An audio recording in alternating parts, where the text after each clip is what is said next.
एक महिला अपने नवजात बच्चे के साथ 3 दिन और 3 रातों तक समुद्र में एक बहते हुए कंटेनर के सहारे जिंदा रही।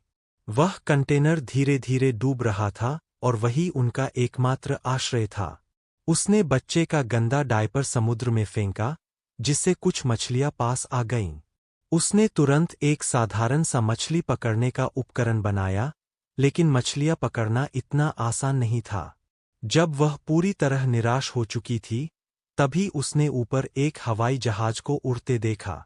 वह उत्साहित होकर कंटेनर के अंदर गई और एक शीशे का टुकड़ा लेकर बाहर आई, ताकि वह रोशनी से संकेत दे सके।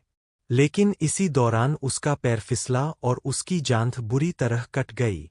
दर्द के बावजूद वह उठी और जोर-जोर से मदद के लिए चिल्लाई, लेकिन विमान बहुत ऊपर था और किसी ने उसे नहीं देखा। फिर उसने शराब से घाव को सैनिटाइज किया और ईयरफोन की वायर से खुद ही टांके लगाए। उस दर्द से वह लगभग बेहोश हो गई थी। फिर उसने मछली पकड़ने के लिए ईयरफोन की वायर से एक जाल बुना और उसमें डायपर को चारे की तरह डाल दिया। कुछ मिनटों के इंतजार के बाद एक मछली फंस गई और वह पहली बार पेट भर खाना खा पाई। समय बीतता गया और उसने धीरे धीरे कुछ खाना स्टोर कर लिया। जल्द ही उसने प्लास्टिक की कई बोतलों में सैकड़ों मदद की चिट्ठियां डालकर समुद्र में बहा दीं। उम्मीद थी कि कोई उन्हें पढ़ेगा और उसकी मदद को आएगा। वह नियमित रूप से कंटेनर से पानी बाहर निकालती थी ताकि वह डूब न जाए।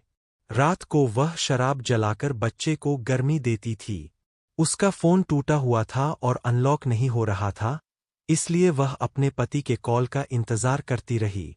एक रात उसके पति का कॉल आया, लेकिन उसने बताया कि वह गोली लगने से घायल है और शायद उसे बचाने नहीं आ पाएगा। यह सुनकर महिला टूट गई, लेकिन फिर भी उसने अपने पति को बताया कि उसने बच्चे को जन्म दे दिया है और वह चाहे तो बच्चे से कुछ कह सकता है।